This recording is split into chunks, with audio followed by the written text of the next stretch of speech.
My name is Claire Dawson. I'm 32 years old, and the night my father stood at a podium in front of 60 investors and announced my brother's name as the new CEO of the company I had quietly bled for over 3 years, I was sitting at table 4 with a glass of water and a smile I had practiced in the mirror for 2 weeks. He didn't look at me once. I want you to think about that for a second. Not the announcement itself, the not looking.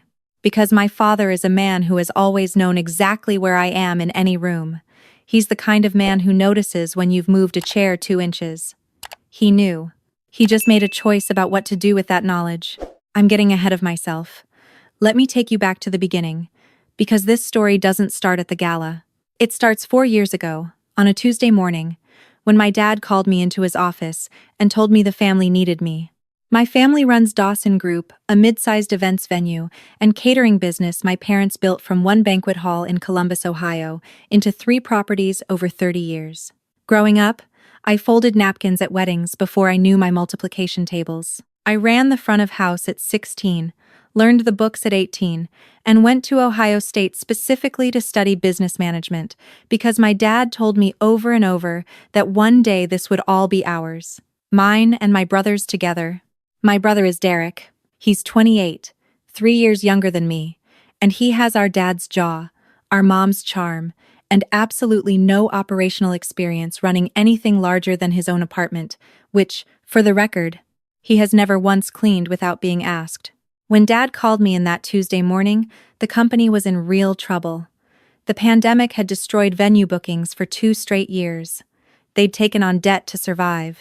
One of the properties had a kitchen that needed full renovation before the county would renew their health permit. My parents were exhausted and scared and didn't know what to do. I had just been promoted to regional operations manager at the consulting firm where I worked. I was good at my job. I had a future there that didn't involve my mother calling me at 11 p.m. to ask why the linen inventory wasn't matching the invoices. But my dad sat across from me with his reading glasses pushed up on his forehead and said, "Claire, I need you. The business needs you. You're the only one who understands both sides of this, the numbers and the floor. I can't lose what your mother and I built." I said yes. Of course I said yes. I always say yes to my family. I want to pause here and ask you something. Have you ever said yes to someone you love when everything logical in your brain was saying, "Wait, think about this"? Tell me where you're watching from right now. And tell me if you've ever let love override your own instincts. Because I need you to know you're not alone. I left my consulting job. I took a salary that was roughly 40% less than what I'd been making. I moved back to Columbus. I worked 6 days a week for the first 8 months. I renegotiated the debt terms with 2 of their lenders. I fired the kitchen contractor who had been overcharging them for years and found a new one who came in on budget. I rebuilt the booking system from scratch. I hired a new events coordinator who turned out to be exceptional. I wrote a 3-year growth plan that my dad framed and hung on the wall of his office like it was a diploma. By year 2, we were profitable again. By year 3, we had paid off one of the loans entirely and were fielding inquiries about a possible 4th property. During all of this, Derek was in sales. He showed up to client lunches looking great. He was funny and warm and clients liked him immediately. He could close a deal over a dinner better than almost anyone I'd ever seen. That is a real skill. I want to be fair about that. But sales is one part of a business. Derek had never once opened a spreadsheet related to operations. He didn't know our vendor contracts. He couldn't have told you our labor cost percentage. He thought the renovation came in under budget because we got lucky. He didn't know it came in under budget because I drove to 3 different supplier warehouses personally and told them exactly what I would and would not pay. Last spring, my dad told me he was planning a formal succession announcement, a gala dinner, at our flagship property for investors, long-term clients, key vendors, and family friends. He said he wanted to make it official. He said it was time. He was 63 and his doctor had told him to slow down. I want to be honest with you, I assumed. I shouldn't have, but I did. I had run that company back from the edge. I had the relationships with the lenders. I had written the strategy. I had 3 years of documented results. I assumed that when he said succession, he meant me. My boyfriend, Marcus, a contractor I'd started dating about a year into moving back, was the one who first said out loud what I should have been asking. We were on the couch one Sunday, and I was talking through the gala plans with him, excited, rambling about the venue layout and the menu I was planning, and he got very quiet. "Has your dad actually said your name?" he asked. I stopped. I thought about it. I scrolled back through every conversation in my head. He hadn't. He'd said succession. He'd said it's time. He'd said the company needs strong leadership going forward. He'd looked at me when he said it, but he had never said your name. "I'm sure it's implied," I said. Marcus nodded slowly in the way that meant he wasn't sure it was implied at all but didn't want to push me into a panic. 2 weeks before the gala, my dad called a family dinner. My parents, me, Derek, and Derek's girlfriend Samantha, who had recently started working part-time in our marketing department and was, in my mother's words, an absolute gem. We sat down. My mom had made pot roast. My dad had that look he gets when he's about to say something he's been rehearsing. He cleared his throat. He talked about legacy. He talked about the company being a living thing that needed the right stewardship. He talked about Derek's natural gift with people, his energy, his sales numbers, the way clients responded to him. And then he said it. "I want Derek to take the helm." I sat very still.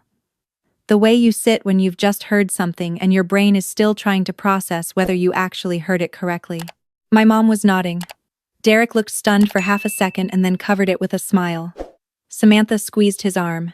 "I'll need you both," my dad said, looking between us. "Derek as CEO. Claire, you'll stay on as operations director. You'll be the engine, just like you've been. I couldn't do this without you." The engine, not the driver, the engine. I excused myself to use the bathroom. I ran cold water over my wrists, which is something I do when I need to slow my heart rate down without anyone noticing. I looked at my face in the mirror. I looked completely normal, which felt insane given what was happening inside my chest. When I came back to the table, I said, "I appreciate you telling us. I'll need some time to think about the structure." My dad looked relieved. "That's all I needed to hear," he said. "You're a team player, Claire. You always have been." Team player. There it was. I didn't call Marcus until I got to my car. He answered on the first ring. I said one sentence. He said he was leaving to come get me right now. I said I was fine. He came anyway. That night, I started a folder on my laptop. I called it Dawson Review. I started putting things in it. If you'd been sitting at that dinner table and heard your name come second after 3 years of sacrifice, would you have smiled and said thank you? Or would you have started asking questions? Drop a comment and tell me, because I really want to know.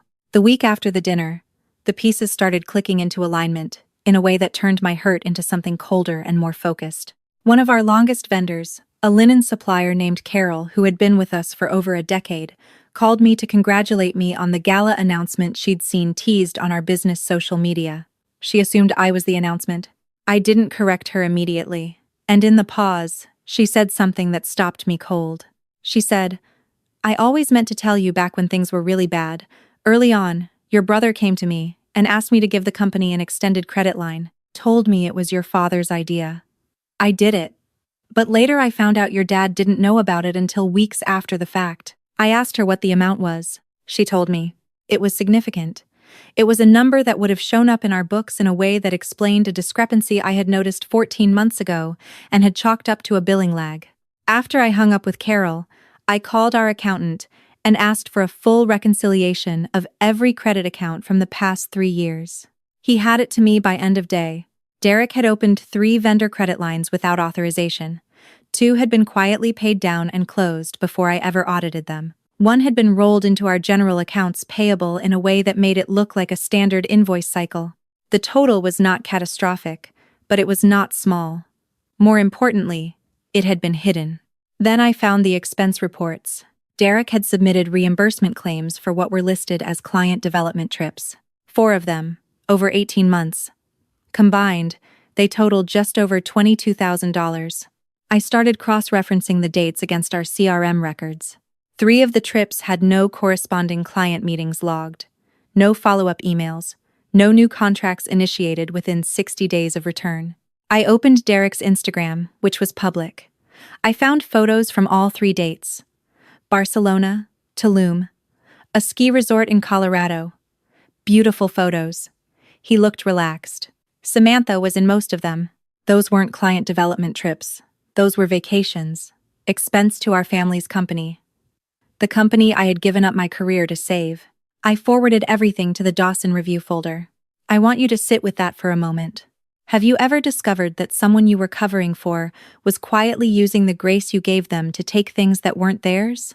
Because that feeling, that specific combination of feeling stupid and furious and heartbroken all at once is one I wouldn't wish on anyone. And yet, here we are. The gala was 3 weeks away. My dad had asked me to give a speech. He described it as a welcome to the next chapter remarks from the operations director. Warm, brief, professional. He specifically said, "Keep it light, Claire. This is a celebration." I said I would speak from the heart. I called Marcus that night and walked him through everything I'd found. He listened without interrupting, which is one of the things I love about him. When I finished, he was quiet for a moment. "What are you going to do?" he asked. I told him. He was quiet again. Then he said, "I'm going to be in the front row, and you should wear the green dress." I spent the next 3 weeks preparing. Not for a warm, brief speech. For a presentation.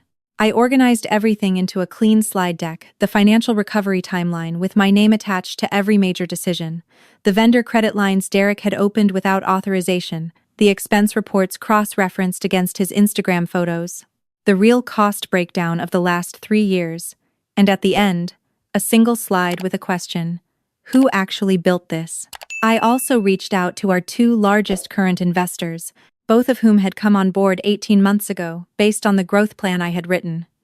I sent each of them a brief email asking if they'd seen the recent financials and whether they had any questions ahead of the gala. Both wrote back within 24 hours with very specific questions about the expense categories.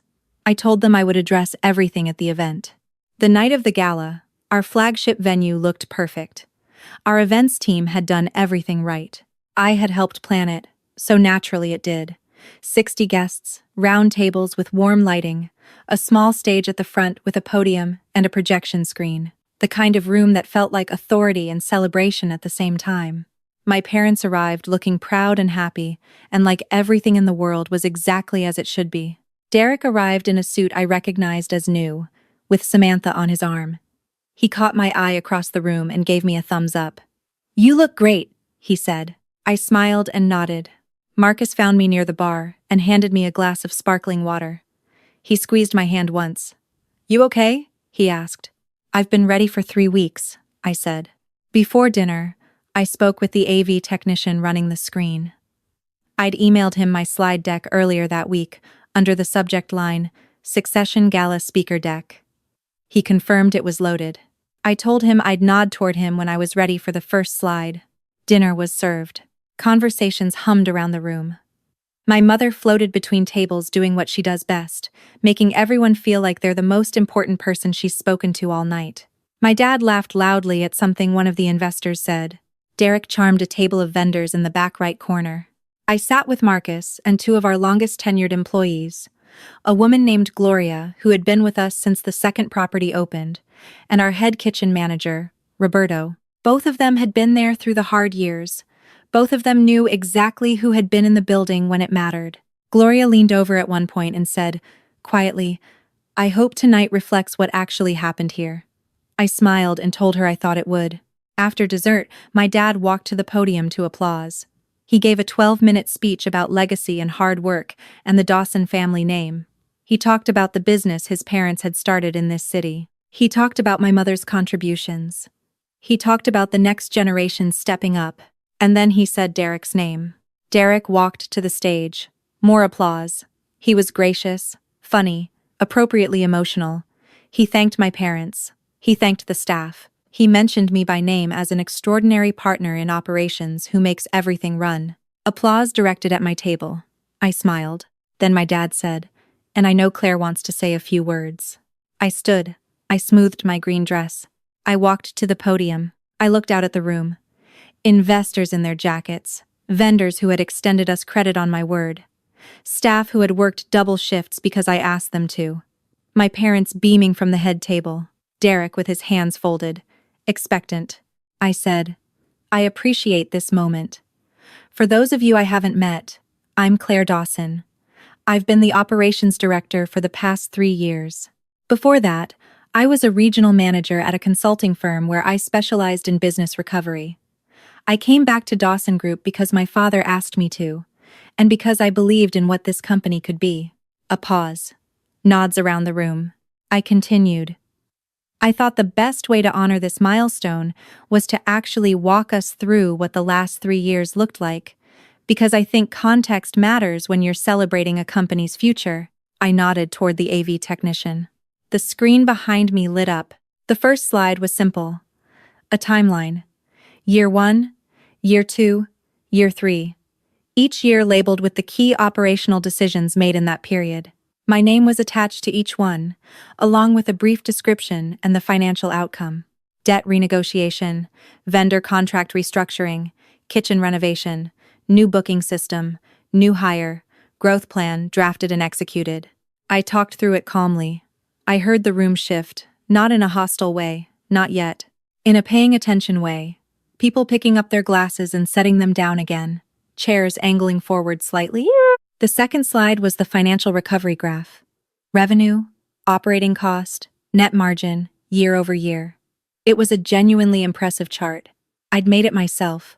I said, "This is what 3 years of focused operations leadership looks like. I'm proud of it. We should all be proud of it." Then came the third slide. I said, "I also want to make sure our investors have full visibility into our expense history, because you deserve that before you attach your name to this new chapter." I talked through the vendor credit accounts. I showed the dates they were opened. I showed Derek's name as the authorizing party on accounts that required my father's signature or mine. I showed the discrepancy between what our books said and what our lender reconciliation showed. I kept my voice completely even, as if I were presenting a quarterly review at my old consulting firm. Derek had gone very still. Then the fourth slide, the expense reports. I put the trip descriptions on the left side of the screen. I pulled up the Instagram photos, properly sourced from the public account, on the right side. I didn't say anything dramatic. I let people look. Barcelona. No corresponding client file. Here's the beach photo from the same weekend. Tulum. No contract initiated within 90 days. Here's the resort tag on a Thursday afternoon. I heard someone at the investor table say, quietly, "Is that Samantha?" My mother's hand had come up to her mouth.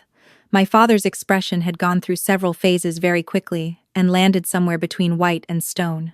"I want to be clear about something," I said, and I turned slightly to face my parents. "I love this company. I love what you built. I came back because I believed in it, and I worked every single day to make sure it would still be standing when we had a night like this one." I looked at Derek. "I don't think you're a bad person," I said. "I think you were handed a lot of grace by people who love you, and I think you quietly used some of that grace in ways that you knew weren't right." He opened his mouth. I held up one finger, the way I've seen our mother do 1,000 times when she wants someone to wait. One of our investors, a woman named Patricia, who had come in on the strength of the growth plan 18 months ago, raised her hand. "I'd like to know," she said, her voice measured and very clear, "whether these expenses were reviewed by the board or disclosed in the materials we received at our last meeting." My father stood up. His voice was tight in a way I had never heard before. "Claire, that's enough." I looked at him. I had been waiting for him to say that since the pot roast dinner, maybe longer. "Dad," I said, "you asked me to speak from the heart. This is my heart. This company is my work. These 3 years are my life. And standing up here and handing it off as though I was the support staff for a legacy I actually built is not something I'm willing to do quietly." He said my name again, softer. "I'm not trying to ruin the evening," I said. "I'm trying to make sure the people in this room who are going to trust Dawson Group with their partnership going forward have the full picture. Because you taught me that integrity is the foundation of this business. You said that at every family dinner, at every staff meeting, at every industry event I ever attended with you. I believed you." The room was very quiet. Patricia spoke again. "Robert, we're going to need to sit down this week, before anything is finalized." 2 of the other investors nodded. I set the clicker down on the podium. "I want to tell you something else," I said, and I was speaking to everyone now, not just my family. I've spent my whole career being the capable one, the one you call when something needs to get done. The one who doesn't need the recognition because she's already got her head down solving the next problem. And for a long time, I thought that was strength. I paused. It's not. It's just a different way of making yourself invisible. I walked off the stage. Not fast. Not with drama. The same pace I use when I leave a client meeting after delivering difficult news. Even. Intentional. Unhurried. Marcus was standing where I'd asked him to stand, near the side door. He handed me my jacket without a word. I put it on. We walked out into the parking lot, where the night air was cool and the sound of the city was ordinary and completely indifferent to everything that had just happened inside. I exhaled so hard my knees almost buckled. He caught me by the elbow. "I've got you," he said. I nodded. "I know." We didn't leave the property entirely. I had driven separately and had no intention of disappearing before I was ready. We sat on a bench near the parking lot entrance. I could see the glow from the venue windows. I could hear muffled voices. About 20 minutes later, Gloria came out the side door and walked directly toward me. She sat down on the other side of the bench. "Patricia asked for copies of the financial records," she said. "Roberto told the kitchen staff to hold off on clearing for the night because he didn't think the event was actually over. And your mother is in the hallway near the coat check asking for you." I asked if my mother was crying. Gloria said yes, but she thought it was more complicated than sad. "What does that mean?" She looked out at the parking lot. "I think your mom knew something wasn't right. I think she's been not knowing for a while." I sat with that. The fallout over the next 2 weeks moved faster than I expected. Patricia and the other 2 investors called a formal review meeting. My father attended with his attorney. The unauthorized vendor accounts and the expense discrepancies had to be addressed, documented, and explained. My brother's name did not go on the CEO designation in the articles of incorporation that had been drafted. That process was paused. Derek called me once. It was a short call. He said he never meant for any of it to happen the way it did.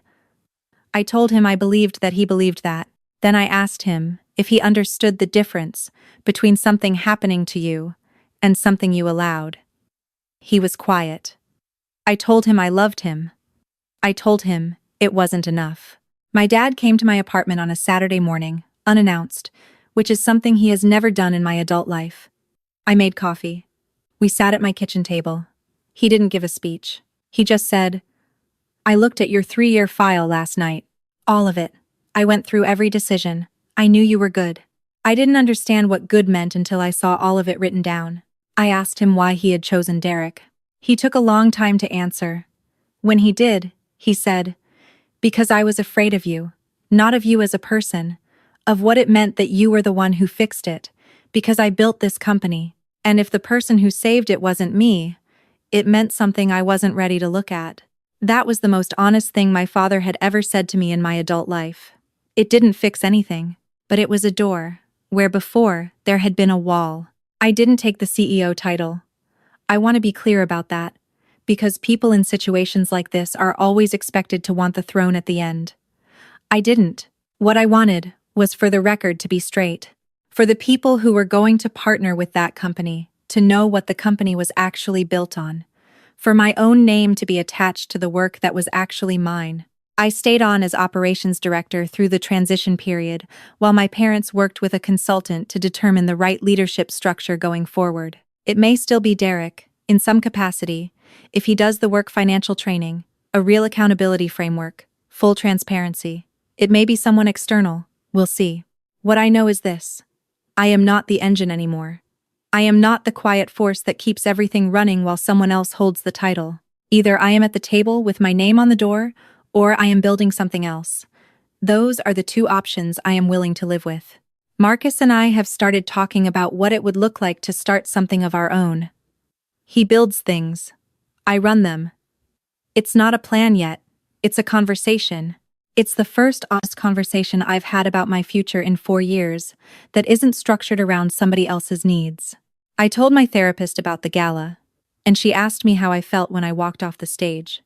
I thought about it for a long time. I said, I felt like someone who had finally stopped pretending a fire wasn't burning and just walked toward it instead.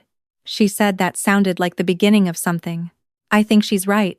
If you've stayed with me this long, I want to ask you something directly. Because if you've ever been the capable one, the reliable one, the one your family calls when it's really bad and then quietly sidelines when it's good again, you know exactly what I'm describing. The particular loneliness of being necessary but not valued, of having your name in the footnotes of your own story. You are allowed to put your name in the headline. You are allowed to stand at a podium and say, "This is what I did, and it deserves to be acknowledged." You are allowed to walk out of rooms that were designed to make you feel small, at whatever pace you choose, without slamming a single door. And if someone handed you a microphone because they expected you to be grateful, well, you know what to do with it. I'm Claire. I saved a company, gave a speech nobody expected, and started building something that actually has my name on it. Now tell me, where are you watching from? And have you ever had to stand up and say out loud what everyone in the room already knew but wasn't willing to say? I want to hear your story.